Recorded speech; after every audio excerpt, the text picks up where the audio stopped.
د مجازي مینې نښې او زیانونه د مجازي مینې نښې او زیانونه که څه هم ډېر زیات دي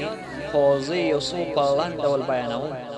لومړی خو عاشق انسان ډېر زیات سوچونه او فکرونه کوي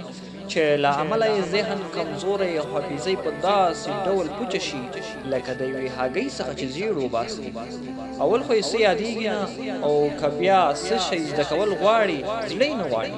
زړه یې ضربان او ټکان کوي چې له امله یې بیا په عادي پېښه هم زړه درزېږي، وجود یې لړزېږي، اعصاب یې انتهایي کمزوري وي، په هسې خبره هم غوسه کېږي، زر زر خوله وچېږي، په یو ځای کې قرار نه کېږي، ژبه یې بندېږي، په هر چا بدګمانه وي، د مینې محبت په رسوایۍ د خلکو څخه ډېر زیات یېرېږي او مخکې له مخکې د معشوقې په جدایي ځورېږي. د همدې امله د معشوقې سره تعلق د هېچ چا سره نشي برداشت کولی. په دې ویریږي چې څوک زما په مقابل کې ونه لمسوي او ورڅخه جلا یې نه کړي. ځکه خو د معشوقې په لفظونو او قسمونو زړه ته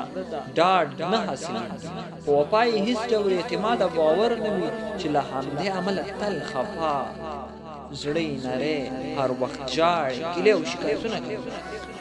رنګ زیړ او پیکا، شونډې وچې وي، اشتیا نه لري، خوراک نشي کولی، ورځ تر بلې حالات خرابېږي، د ډېرې کمزورۍ له امله کله یې وجود درېږي، سر یې درد کوي، همیشه قبضیت وي، له ژونده ستړی وي،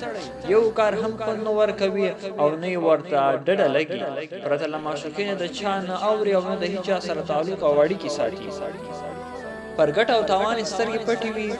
هېڅ کله معشوقه نشي پرېښودلی، حیا نه پېژني، ځان ورته سفاح ښکاري، تل د معشوقې د خوشحالولو په هڅه کوي، کله کله بېهوشي هم پرې راځي او ګډې وډې هم وایي، هر وخت شبګیري کوي. د معشوقې په مینه کې د خپل مور، پلار، ښځې، اولاد، کشر، مشر، استاد، جنت، دوزخ، دنیا، آخرت، الله او د الله د رسول صلی الله علیه وسلم ټولې هېر کړي وي.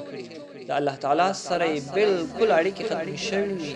نه لمونځ، نه روژه نه د خیر کار کوي، او بل دا چې په مجلس کې د معشوقې په یادولو سره اودس ماتېږي، یعنې منځ یې وځي چې یو ډول سپینې سرېښناکه اوبه دي، بالاخره په خودکشۍ لاس پورې کوي او بېدینه له دنیا لاړ شي. الله جل جلاله له مجازي مینې څخه وساتي.